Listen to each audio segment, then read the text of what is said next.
தமிழ்துறை மாணவர்களின் நடனம் சற்று கொஞ்சம் ஓய்வுக்காக தகடூர் மண்ணை மையமிட்டு அழகிய பாடல். எத்தனை பேர் கேட்டிருக்கீங்க எனக்கு தெரியல. அந்த பாடல், அந்த பாடலோடு அமர்வு தொடங்க இருக்கின்றது. 1:30 மணி அளவில் உணவு இடைவேளை, 2 மணி அளவில் இரண்டாம் அமர்வு தொடங்கி வேணுகோபால் சிக்கிய நாயக்கர் கல்லூரி சிங்கம் வந்திருக்கின்றது. அவர்கள் 2ஆம் அமர்வு தொடங்க இருக்கின்றது. இப்பொழுது மாணவர்கள் தமிழ்துறை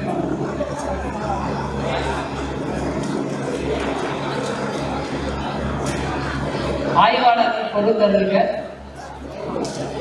சிறந்த ஆய்வு கட்டுரை வாசிக்கின்ற போதே கொஞ்சம் நல்ல அமர்வு தலைவர்கள் வந்து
ஒரு காலத்துல தகடூர் சொன்ன இந்த ஊர் தான் இப்ப தர்மபுரியா மாறி இருக்கு.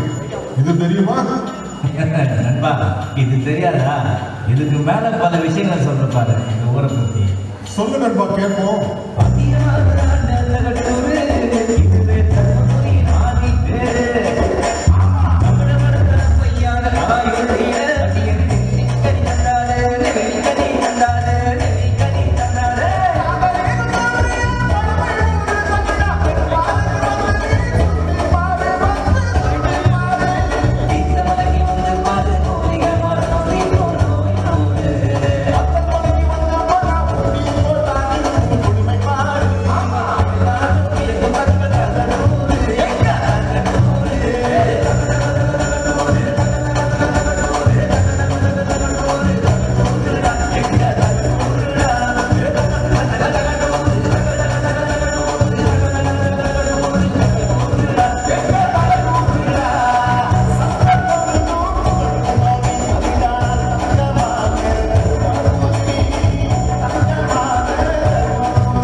தமிழ்துறை 3ஆம் ஆண்டு மாணவர் இளங்கோ அவர்களையும் அன்போடு அழைக்கின்றோம். மேலும் தஞ்சை தமிழ் பல்கலைக்கழகத்தின் மணிசாமி தம்பி அவர்களை அன்போடு அழைக்கின்றோம். வருக, சிறப்பான ஆய்வு கட்டுரை வழங்குக. அப்படி வெளிப்படுத்தும் போது பார்வையாளர்களாகிய நீங்கள் உங்களுக்கு உண்டான ஏதாவது சந்தேகங்கள் இருந்தால் அவர்களிடம் வினாவாக தொடுத்து கேட்டு தெரிந்து கொள்ளலாம். இப்பொழுது முதலாவது கட்டுரையாளராக அனைவருக்கும் வணக்கம். இந்த பன்னாட்டு கருத்தரங்கில் பக்தி தமிழ் இலக்கியத்தில் பக்தி நெறி. இந்த தமிழ் இலக்கியத்தில் பக்தி நெறி என்பது மனிதன் ஆதி காலத்தில் தோன்றி கல் தோன்றா மண் தோன்றா காலத்திலே மனிதன் தோன்றி வாழ்ந்து கொண்டிருக்கிறார். அப்பொழுது தனக்கு தெரிந்த இயற்கை தெய்வங்களையும் மற்ற கண்ணுக்கு தெரியாத அச்சங்களை பார்த்து மனிதன் முதலில் அவன் வணங்கிக் கொண்டிருந்தான். பிற்காலத்தில் பல்வேறு நாகரிகங்கள் வழிபாட்டின் முறையாகவும் தன் அச்சத்தை போக்குவதற்காகவும் ஒரு உணர்ச்சி வசமான ஒரு எண்ணம் தான் இந்த பக்தி. இவ்வாறான பக்தி இலக்கியங்கள் சங்க காலம் முதல் சமகாலம் வரை இன்று வரை பரவி மனிதரிடத்தில் சிறப்பாக நிலைத்துக் கொண்டிருக்கிறது.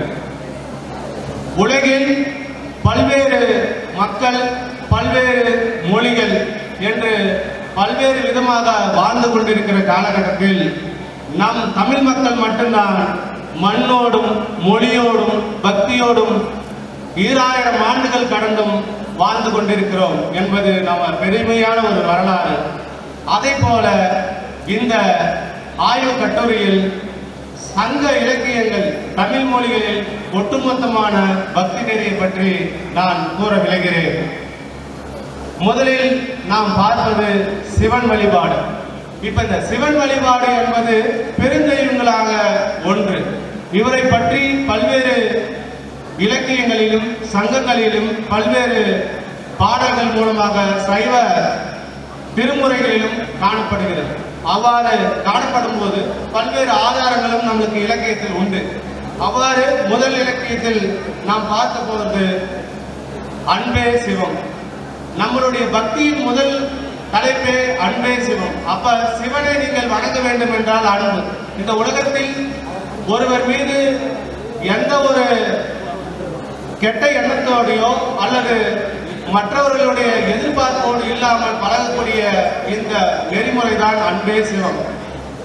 இந்த இறைவனுக்கு பிறப்பு இறப்பு கிடையாது.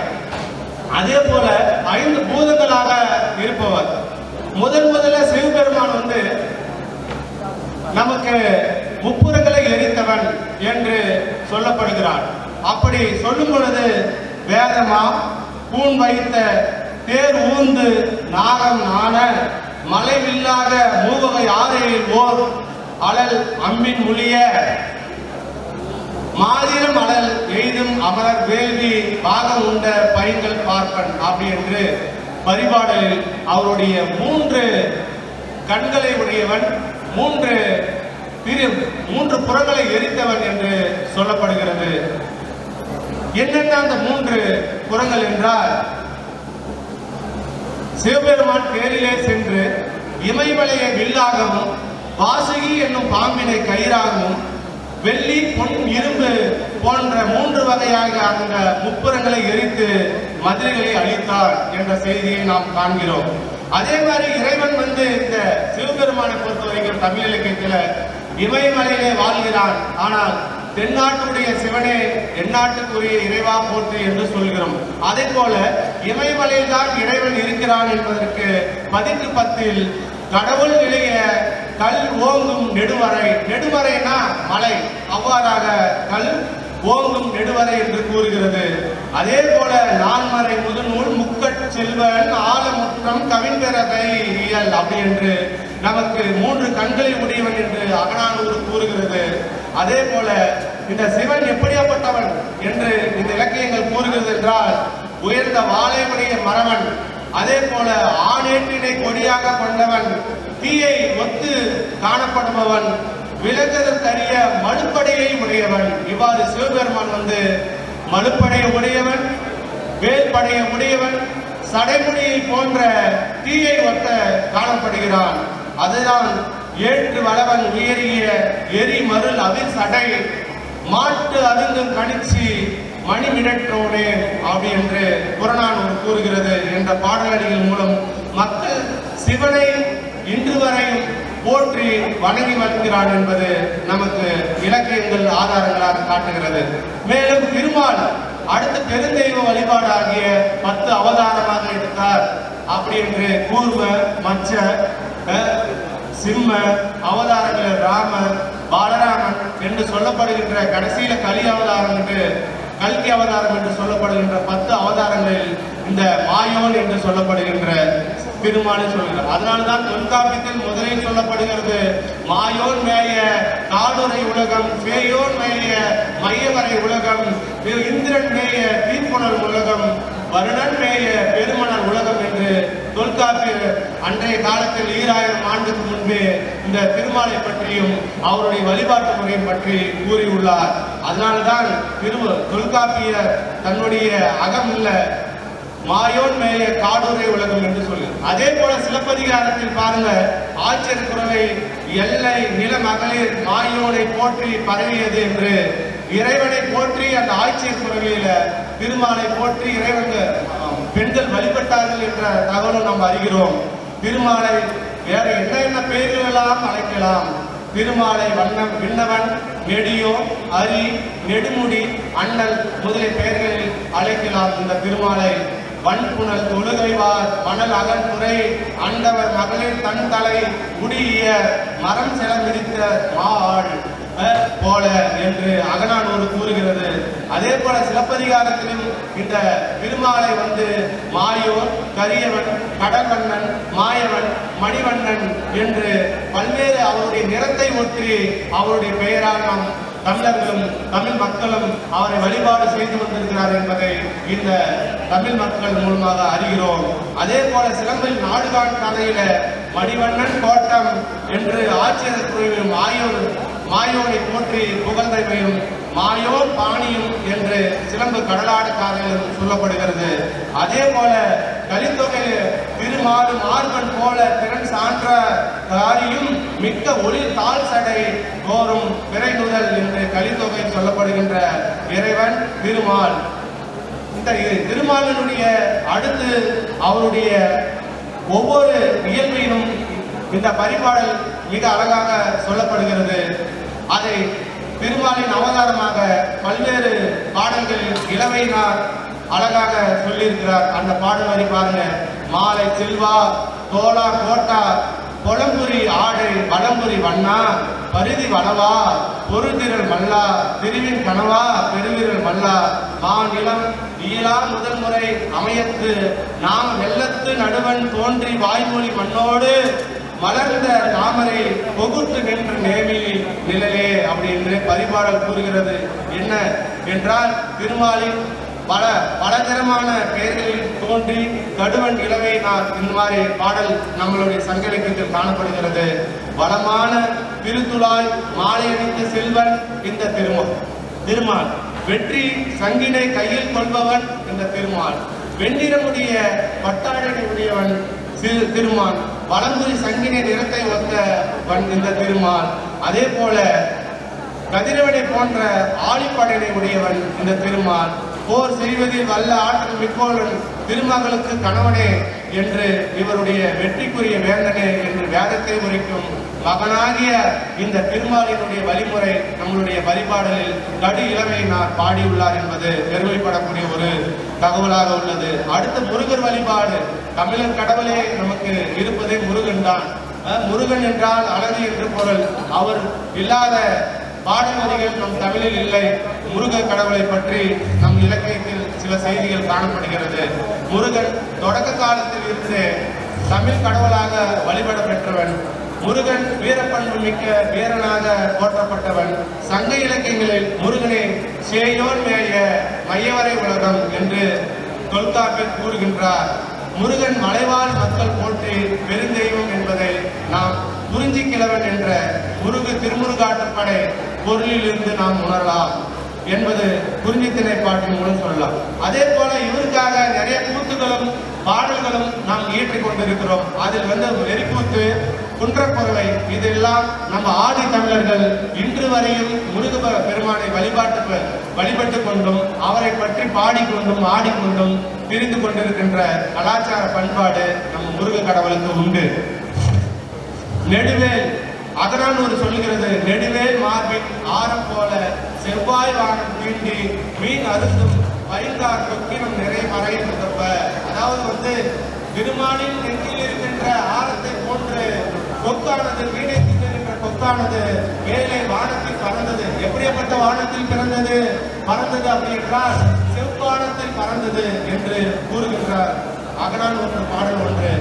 அதே மாதிரி கால் நடுங்கு கடம்பின் கண்ணி சூடி வருந்தன் கண்ணி விளைந்த சென்னி என்று திருமுருகாற்றுப்படை. மலையில் வாழ்பவன் முருகன், அதனால் சென்னி என்று சொல்லப்படுகிறது. அதே போல பாவை வழிபாடு. நாம இன்று நல்ல ஒரு மகளிருக்கு சிறப்பானது ஒரு கணவன் அமைய வேண்டும் என்றால் நாம் எல்லோரும் பாவை நோன்பு நோக்கிறோம். அதை பற்றி நாம் சங்க இலக்கியங்களிலும் பதிவிடப்படுகின்றது.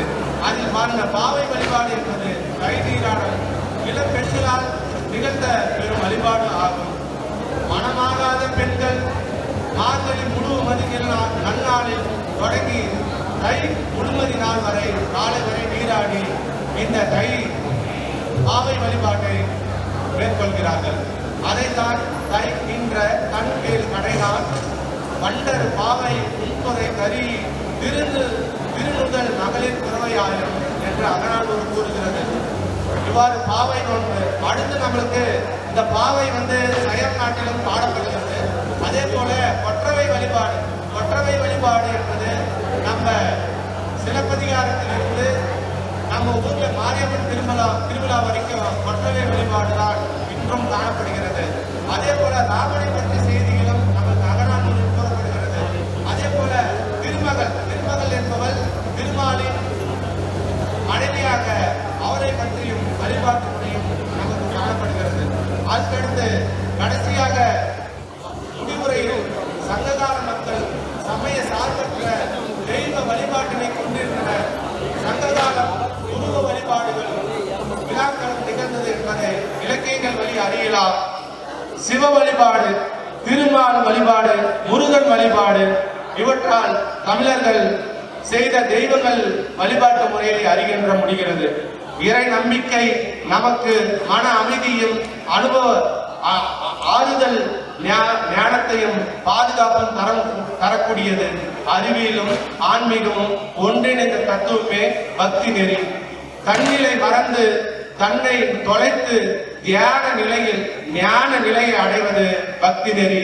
தன்னிலே தோன்றும் அனைத்து தன்னுள்ளே முடிவுறுகின்றதே அதுவே பக்தி நெறி. தன்னை மறந்து பரம்பொருளிடம் மனம் வைப்பவர்களுக்கு தன்னை சுற்றி நடக்கும் எதுவும் கண்ணில் தெரியாது. அதுவே பக்தி நெறி. பக்தி நெறியில் ஈடுபடும் போது தம்மை சுற்றி உள்ள சூழலை ஆக்கப்பூர்வமாக மாற்றி மனதையும் உடலையும் ஒருநிலைப்படுத்தி எண்ண ஓட்டத்தை சீராக்கி மனதை அமைதிப்படுத்துகிறது. இதுவே அறிவியல் உண்மை. ஓம் நமச்சிவாயா. நன்றி, வணக்கம்.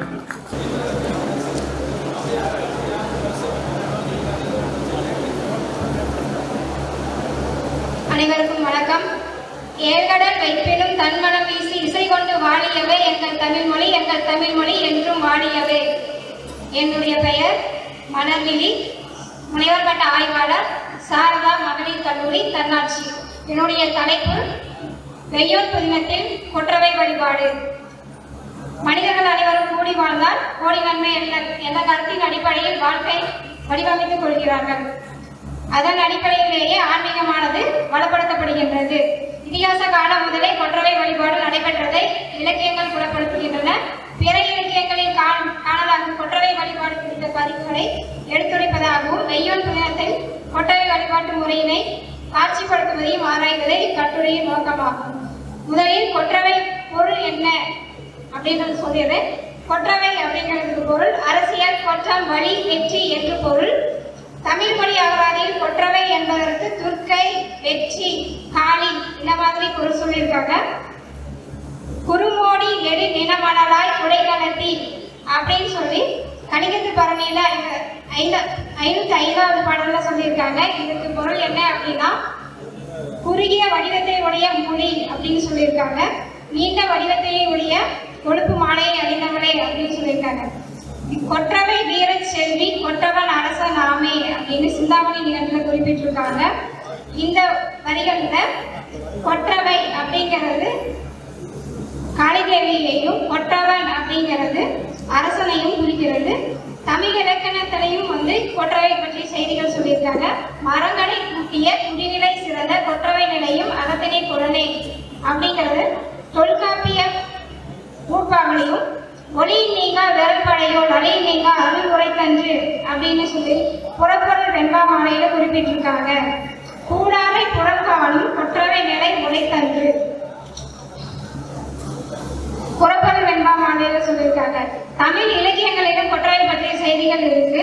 அதுல 1000 யானைகளை வென்ற போர் வீரனுக்கு வகுப்பது கலிங்கத்து பரணி சொல்லி நம்ம பார்த்திருப்போம். அதுல ஒரு பாடல், செய்ய திருவேணி ஒரு பாதி அறிந்த ஆக தெய்வம் முதல் நாயக்கனை எய்த சிலைவாரன் கையின் மலர்பாத மலர் மீதும் அணுகால் நம் கண்டிதன் மலர்கலத்தால் சென்னி விசை வைப்பான் அப்படின்னு சொல்லி கலிங்கத்து பரணியில 15வது பாடல குறிப்பிட்டிருக்காங்க. இதுல இந்த பாடல்ல என்ன பொருள் சொல்லியிருக்காங்கன்னா, தெய்வங்கள் அனைத்திற்கும் முதன்மை கடவுளாக இருக்கும் சிவபெருமானின் உடம்பே கருமையாகும்படி மலர்கலனை கொடுத்தான் மன்மதன். ஆனால் அவன் விழுத்த மலரம்பு உமையம்மையின் பாத தாமரையை கூட நெருங்கவில்லை. அத்தகைய உமையம்மையின் மலர்பான திருவடிகளை முடிமேல் வைத்து வணங்குவோம். அதுபோல வெய்யோன் புனிதத்தில் கொற்றவை வழிபாடு குறித்த சில செய்திகள் சொல்லியிருக்காங்க. இது ஆவணி மாத கருவிளவு கொற்றவைக்குரிய நாள் உறுதிப்படி கொடுத்து படைக்கலங்களை கூறாக்கி செம்மலர் மஞ்சள் அரிசி கொண்டு அன்னையை வடுத்தும் வழக்கம் உண்டு என்றார் கணிதர். கண்ணன் அங்கநாட்டிற்கு புதிதாக முடிசூடிய போது அரச முறைகளை தெரிவிக்கும் பொருட்டு அமைச்சர் ஹரிதர் கண்ணனுக்கு உரைப்பதாக மேற்கண்ட கூற்று உள்ளது. இதிலிருந்து அமாவாசை நாளில் உறுதிப்படி கொடுத்து படைக்கலங்களை கூறாக்கி கொற்றவையை வழிபடும் முறை நமக்கு புலனாகிறது. கொற்றவை வழிபாடு காலந்தோறும் நிகழ்ந்து கொண்டுதான் இருக்கிறது. தற்காலத்தில் துர்க்கை, காளி, மாரியம்மன் போன்ற பெயர்களில் வழிபாடு நடத்தப்படுகிறது. காலத்திற்கு ஏற்ப பண்பாட்டிலும் வழிபாட்டிலும் பல மாற்றங்கள் நிகழ்ந்து கொண்டு இருக்கின்றன. மேலும் கொற்றவை வழிபாடு வளமைக்காகவும் வெற்றிக்காகவும் நடைபெற்றுள்ளதை இலக்கியங்கள் வழியாக கண்டுணர முடிகிறது. வெய்யோன் புதினத்திலும் கொற்றவை வழிபாடு தொடர்பான அரச மரபுகளை காண முடிகிறது. நன்றி, வணக்கம். அனைவருக்கும் வணக்கம். என்னுடைய பெயர் மா கல்பனா, சாரதா மகளிர் கல்லூரி முனைவர் பட்ட ஆய்வாளர். என்னுடைய தலைப்பு சோ தர்மன் நாவல்களில் சிறு தெய்வ வழிபாடுகள். முன்னுரை. சங்ககால மக்கள் இயற்கையை தெய்வமாக வணங்கி வந்தனர். இயற்கை வழிபாடு, கொற்றவை வழிபாடு, அடிகள் வழுக்க வழிபாடு, காவல் தெய்வ வழிபாடு முதலான காவல் தெய்வங்களின் வழிபாட்டு மரபுகளை பழந்தமிழ் இலக்கியங்களில் இருந்து இன்றைய காலகட்டம் வரையிலான நிகழ்வுகளில் காண முடிகிறது. மனிதன் தீமைகளில் இருந்து தம்மை பாதுகாத்துக் கொள்ளவும் நன்மைகள் பல ஏற்பட வேண்டும் என்ற நோக்கத்திற்காகவும் இறை வழிபாட்டை மேற்கொண்டார். இதை இயற்கையை தெய்வங்களாக வணங்குவதன் மூலம் முதலில் தொடங்கியது எனலாம். தலைமுறையாக பின்பற்றப்பட்ட வரும் மரபுகள் தலைமுறையினருக்கு பரவி பிறப்பு முதல் இறப்பு வரையிலான பலவித நம்பிக்கைகளின் மூலம் மனித வாழ்க்கை இறை நம்பிக்கையோடு இயங்கி வருவதை பற்றி காண்போம். வழிபாடு என்பதன் விளக்கம். மனிதர்களின் வாழ்வானது ஆரம்ப காலகட்டத்தில் அபாயகரமானதாக அமைந்திருந்தது. அதன் காரண காரியங்களை ஆராய்ந்து உற்று நோக்குவதன் மூலம் இயற்கையின் போக்கில் சென்று இயற்கையுடன் இயந்த வாழ்க்கையினை மனிதன் வாழத் தொடங்கினான். இதன் வழித்தோன்றலே முடிவுரை. திருவிழாக்களும் சடங்குகளும் வழிபாடுகளும் மனிதனின் பண்பாட்டை காட்டுவதோடு மட்டுமல்லாமல் மனித நேயத்தையும் ஒற்றுமையும் காட்டுவனவாக அமைகின்றன. அறிவியல் சார்ந்த வாழ்வினை பக்தி நெறியில் புகட்டி வாழ கற்றுக் கொடுத்தவன் ஆதி தமிழன் என்று கூறினால் அது மிகையாகாது. நன்றி, வணக்கம். ஈன்று பிறந்தெழுதல் எண்களை கடனே, சான்றோனாக்குதல் தந்தைக்கு கடனே. என்னை உலகிற்கு அறிமுகப்படுத்திய என் தெய்வங்களை வணங்கி மருதமல்லி கல்வி குழுமம் நடத்தும் பன்னாட்டு கருத்தரங்கில் கட்டுரையினை வாசிக்க அனுமதி அளித்த அனைத்து நண்பர்களுக்கும் நன்றியினை கூறி எனது தலைப்பு 8 தொகை நூல்களில் நடுகள் வழிபாடு. வழிபாடு என்பது ஒரு சங்க காலத்தில் மக்கள் அச்சத்தின் காரணமாக காடுகளிலும் மலைகளிலும் வாழ்ந்த மக்கள் இயற்கை பேரிடர்களின் காரணமாகவே இயற்கையை வழிபட ஆரம்பித்தனர். நடுகள் வழிபாடு நடக்கூடிய கல், அதாவது நட்டு வழிபடக்கூடிய கல் தான் நடுகள். அப்படி போர் காரணமாகவும் ஆணிகளை மீட்டல் வெற்றி பெற்று வருபவர்கள் தங்களுடைய வெற்றி சிறப்பினையும் அவர்களுடைய பெயரினையும் அது என்ன காரணத்திற்காக அவர்கள் போருக்காக சென்றார்கள் என்பதனுடைய பெருமையும் எழுதி நடுகளில் நடப்படுவது நடுகளாகும். புறப்பொருள் வெண்பாமாலை, புறநானூறு, அகநானூறு போன்ற பாடுகளில் நடுகள் வழிபாடு குறித்த செய்திகள் நிறைய இடம்பெறுகின்றன. காட்டு வழியில் சென்ற மக்கள் தங்களுடைய முன்னோர்களை கண்டு பயப்படக்கூடாது என்பதற்காக நடுகள் நட்டு வைத்து அதனை வழிபடும் வழக்கம் அகநானூறு பாடல்களிலும் புறநானூரில் போரில் வென்ற மன்னனின் வீரம், சிறப்பு, கொடை முதலிய செய்திகளையும் புறநானூற்று பாடல்கள் கூறுகின்றன. நிறைவாக நடுகள் வழிபாடு நம்முடைய முன்னோர் வழிபாடாகிய நடுகள் வழிபாடு இன்றளவும் தொடர்ந்து வருகிறதை நாம் கண்கூடாக காண முடிகிறது. ஒவ்வொரு பண்டிகைகளிலும் நம்முடைய முன்னோர்களின் நடுகள் இடத்திற்கு சென்று அவர்களை வழிபட்டு அவர்களை வணங்கி நாம் எந்த ஒரு காரியத்தையும் தொடங்குவது அதன் தொடர்ச்சியாகவே உள்ளது. ஆகவே சங்க இலக்கியங்களில் காணப்படும் நடுகள் வழிபாடானது முன்னோர்கள் இன்றளவும் நாம் பயன்படுத்தி கொண்டிருக்கின்றோம் என்பதனை கூறி எனக்கு வாய்ப்பளித்த அனைவருக்கும் நன்றி கூறி விடைபெறுகிறேன். நன்றி. அனைவருக்கும் வணக்கம். என் பெயர் இளவோர். கலை மற்றும் அறிவியல் கல்லூரியில் 3ஆம் ஆண்டு பயின்று வருகின்றேன். எனது கட்டுரையின் பெயர் காரைக்கால் அம்மையாரின் பக்தி நெறி. அவங்க சின்ன வயசுல இருந்தே அவங்க சிவனோட மேல ரொம்ப பக்தியா இருக்கிறாங்க. அதுக்கப்புறம் திருமணம் ஆகுது. அவரோட கனவு பேர் பரமதத்தன். ஒரு நாள் பரமதத்தன் 2 மாங்கனிகளை எடுத்துட்டு கொடுக்குறாரு. அதுல ஒண்ண சிவனாடியாருக்கு தானம் பண்ணிடுறாரு. இன்னொன்னு கணவனருக்கு படிச்சிடுறாரு.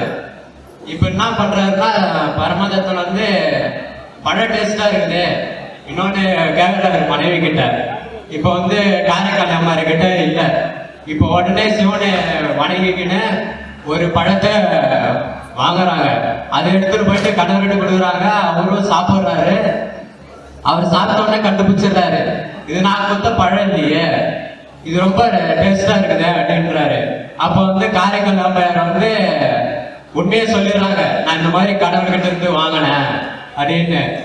அப்புறம் அவர் பயந்துடுறாரு. இவரு மனைவி மானிட பெண்ணே இல்லை, தெய்வ பெண்ணு அப்படின்னு சொல்லிட்டு விட்டு போயிடுறாரு. அதுக்கப்புறம் பாண்டிய நாட்டில் இருக்கிற இன்னொரு பெண்ணை மனம் முடிச்சுக்கிறாரு. அதுக்கப்புறம் இது உறவினர்கள்லாம் தெரியுது. யாரோட உறவினர்கள்னா காரைக்கால் அருமையோட உறவினர்கள்லாம் தெரியுது. சரின்னு சொல்லிட்டு எல்லாரையும் அவங்க ஒன்னா கொண்டு போறாங்க. எல்லாம் பேசுறாங்க. ஆனா என்ன பண்றாங்க, அங்க பரமதத்தனும் அவங்களோட மனைவியும் அவங்களுக்கு பிறந்த குழந்தையும் உடனே காரைக்கால் அம்மையாரோட காலில் விழுந்துடுறாங்க. காரைக்கால் அம்மையாருக்கு உடனே மன சங்கடம் ஆயிடுச்சு. சரின்னு சொல்லிட்டு அவங்க சிவனை வேண்டிக்கின்னு, எனக்கு மானிட உருவம் வேணாம், பேய் உருவம் கொடுத்துருங்க அப்படின்னு சொல்லிட்டு பேய் உருவம் எடுத்துக்கிறாங்க. அதுக்கப்புறம் காலங்கள் போகுது. சிவனை நினைச்சுக்கின்னு கைலமலைக்கு முடிவு பண்றாங்க. கைலமலைக்கு போன உடனே கைலமலை சிவனோட இருப்பிடம்ன்றதுனால அங்கிருந்து எப்படி காலால நடந்து போறது, சரின்னு சொல்லிட்டு தலையால நடந்து போறாங்க. தலையால நடந்து போயிட்டு அங்க போகும்போது பார்வதி அம்மா பாக்குறாங்க, நீங்க யாரு அப்படின்னு சொல்லிட்டு. அதுக்கு சிவன் சொல்றாரு, இவங்கதான் என்கிட்ட மனசார வேண்டிக்கிட்டு பேர் வேண்டிக்கினவங்க காரைக்கால் அம்மையார் அப்படின்னு சொல்லிட்டு அம்மையே என்ற பட்டத்தை கொடுக்குறாங்க. சரின்னு சொல்லிட்டு அதுக்கப்புறம் சிவன் கேட்கிறாரு, உங்களுக்கு என்ன வர வேணும் அப்படின்னு சொல்லிட்டு. அதுக்கு காரைக்கால் வேண்டிக்கிறாங்க, மீண்டும் பிறவாமை வேண்டும், மீண்டும் பிறப்பு உண்டே இல்லைனில் உன்னை மறவாமை வேண்டும் என்று வேண்டுகிறாங்க. அதுக்கப்புறம் சிவனை பத்தி நிறைய கட்டுரைகளை நிறைய நூல்களை வெளியிடுறாங்க. இதுதான் என்னோட கட்டுரை. நன்றி, வணக்கம்.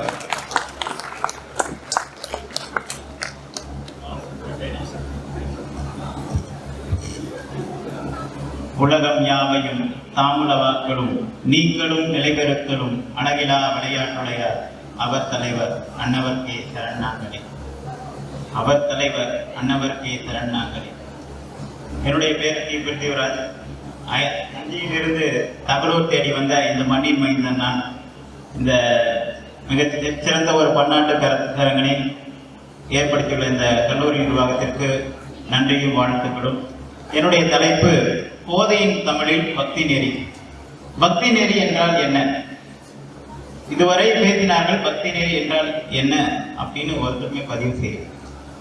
இறைவனை அன்பினை வழிநடத்துவதற்கு உரிய வழிமுறைகள் தான் பக்தி நெறி என்று சொல்லப்படும். இது சைவமாகவோ வைணவமாகவோ புத்தமாகவோ கிறிஸ்துவாகவோ அவரவர்கள் ஏற்றுக்கொண்ட சமயம் சார்ந்தது. அப்படி இருக்க இவற்றையெல்லாம் ஒருமித்த கருத்தால் ஒருங்கிணைப்பது எதுவென்றால் அன்பு என்ற ஒரு ஒற்றை பெயர்தான் அன்பின் வலியது உயிர்நிலை என்று வள்ளுவ பெருந்தகை சொல்லியிருக்கிறார் அல்லவா? அப்படி இந்த அன்பு என்ற ஒற்றை சொல்லி வைத்துக் கொண்டு பக்தி நெறியில் திளைத்தவள் காதலால் விளைந்தவள் தான் இந்த கோதை என்று சொல்லக்கூடிய ஆண்டாள் நாச்சியார். மார்கழி திங்கள் மதிநெறிந்த நன்னாளால் நீராடப்போது எல்லாரும் சினிமா பாடலையாக கேட்டிருப்பீங்க. 30 பாடலை அருளிய சங்க தமிழ் மாலை 30ம் செப்பினால் வாழியேன அவளுடைய சங்கத்தமிழை நாம் வாழ்த்துவது மரபாக கொண்டிருக்கிறோம். அப்படி இருக்கக்கூடிய அவருடைய பாடல்ல பாசுரங்கள்ல ஒரே ஒரு பாசுரத்தை சொல்லி அதற்கான பொருளை சொல்லி இந்த பக்தி நெறிக்கான இந்த உரையை நிறைவு செய்ய நினைக்கிறேன். ஆலிமலை கண்ணா ஒன்று நீ கைகரவே ஆளியுள் புக்கு முகந்து குடார் தேரி ஊழி முதல்வன் போல் மிகருத்து பாடிய தோளுடை பற்பனாவன் கையில் தாளாதே தான் முதைத்த தரமலை போல் நாங்களும் மார்கழி நீராட மகிழ்ந்தேலோர் என்பாவாய். யாரு? நாங்கள் மார்கழி நீராட மகிழ்ந்தேலோர் என்பாவாய். நான் மட்டும் இல்லம்மா, இந்த உலகத்திற்கு மழை என்பது பெய்ய வேண்டும். அது எப்படி பெய்யணும்? நான் இருக்கக்கூடிய இடத்துக்கு மட்டும் பெய்யக்கூடாது. இந்த உலகம் உய்ய, இந்த உலக உயிர்கள் வாழ அனைவரும் ஒன்றிணைந்து இறைவனை வழிபடுவதற்காக உலக உயிர்கள் எல்லாம் உய்த்துண்ணுமாறு இருக்கக்கூடிய மழையை பொழிவாய் அப்படின்ட்டு என்னைக்கு கிட்டத்தட்ட 8ஆம் நூற்றாண்டில் வாழ்ந்த ஒரு பெண்மணி, வைணவ ஆழ்வார்கள் இருக்கக்கூடிய ஒரே ஒரு பெண்மணி, அதுவும் தன்னுடைய பருவம் கிட்டத்தட்ட ஒரு 13 to 14 வயசுக்குள்ள இருக்கக்கூடிய ஒரு பெண் பிள்ளை பாடியிருக்கார். அது நம்ம இன்றைக்கும் நம்ம வைணவ திருத்தலங்கள்ல மார்கழி மாசம்னா பஜனைக்கு மட்டுமே கேட்கிற பாடல்.